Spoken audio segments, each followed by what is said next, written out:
Évangile de Jésus-Christ selon Saint Jean, du chapitre 8, des versets 1 à 11.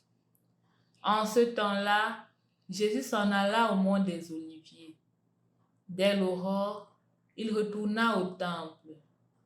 Comme tout le peuple venait à lui, il s'assit et se mit à enseigner.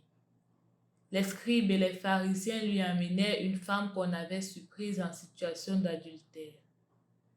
Ils la mettent au milieu et disent à Jésus: Maître, cette femme a été surprise en flagrant délit d'adultère.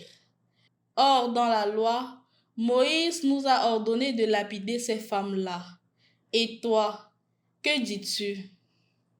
Il parlait ainsi pour le mettre à l'épreuve, afin de pouvoir l'accuser.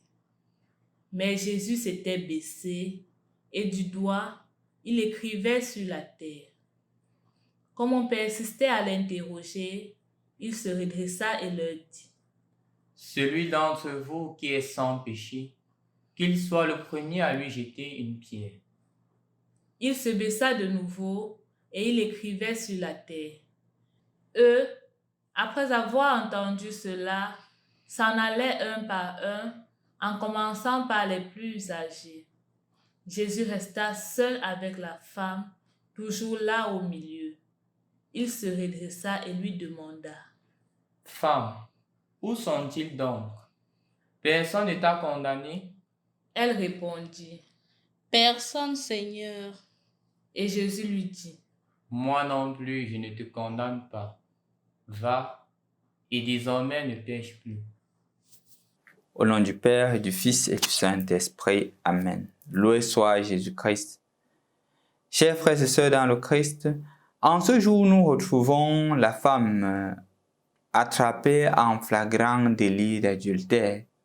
Et la loi juive demande de la lapider à mort. La loi dit il faut la lapider à mort.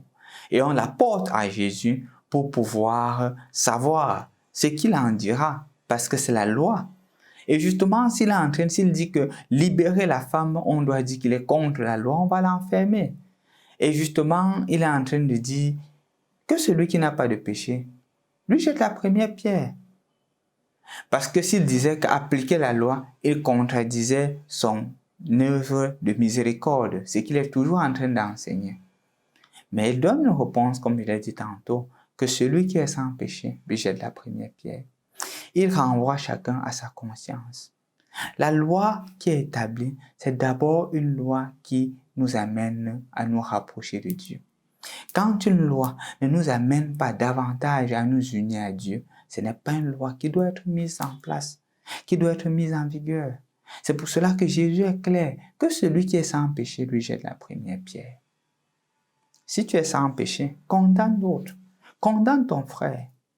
À vrai dire, chers frères et sœurs dans le Christ, en méditant cette parole, j'ai beaucoup pensé à ces personnes-là qui sont injustement condamnées pour les égoïsmes personnels. On apporte Jésus, on veut condamner une femme sans se baser sur l'amour. Et justement, Jésus dit que celui qui est sans péché jette la première pierre. Combien de personnes dans nos prisons sont là, en prison, qui font des années, qui meurent même en prison à cause des égoïsmes de certains, à cause des égocentrismes de certains. Nous avions écouté, il y avait un monsieur, il y a de cela quelque temps, qui avait fait plus de 10 ans en prison, sans jugement, parce que quelqu'un avait de l'argent et il s'est senti suffisamment grand pour l'enfermer. Combien d'autres personnes sont en prison? Parce que justement, ils sont contre un système corrompu, un système voleur. Et quand ils osent dire que ce système n'est pas un système normal, dans leur vérité, dans leur droit, on leur affiche des titres. Terrorisme, atteinte contre l'intégrité de l'État, ce sont des termes qu'on sort.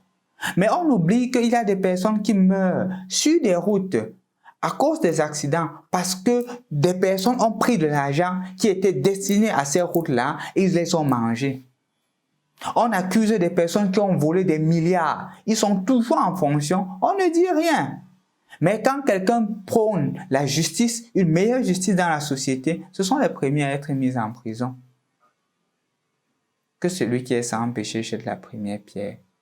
La première lecture que nous écoutons aujourd'hui, c'est la lecture de Daniel. Daniel qui sauve cette femme qui était sur le point d'être condamnée à mort. Jésus sauve la femme qui est sur le point d'être lapidée. Jésus demande à chacun d'entre nous d'être des autres Daniel, des autres Jésus. Des personnes qui ont le courage de décrier l'injustice de la société, de décrier tous les méfaits que subissent notre société et de ne pas accepter qu'une vie innocente soit prise sur l'intérêt égoïste de certaines personnes. Aujourd'hui aussi, toi aussi, tu as le courage de dénoncer toute forme d'injustice comme Jésus. Que celui qui est sans péché jette la première pierre. Jésus t'invite à faire preuve de miséricorde, mais au-delà de la miséricorde, à faire preuve de justice. Parce que la mesure dont tu te sers pour les autres servira tôt ou tard pour toi. Au nom du Père, du Fils et du Saint-Esprit. Amen.